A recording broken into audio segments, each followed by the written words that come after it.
UP के तमाम मदरसा शिक्षकों को बड़ा झटका लगा है और इसकी वजह है योगी सरकार का एक नया फरमान। इस फरमान में अखिलेश सरकार द्वारा बढ़ाए गए स्टाइपेंड को बंद करने का ऐलान किया गया है। इससे पहले केंद्र सरकार ने मदरसा शिक्षकों का स्टाइपेंड बंद कर दिया था। साल 2016 से ग्रेजुएट मदरसा शिक्षकों को हर महीने 8,000 रुपये और पोस्ट ग्रेजुएट शिक्षकों को 15,000 रुपये मिल रहे थे।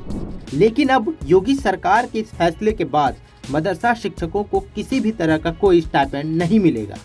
इस फैसले से करीब 25,000 मदरसा शिक्षकों को झटका लगा है।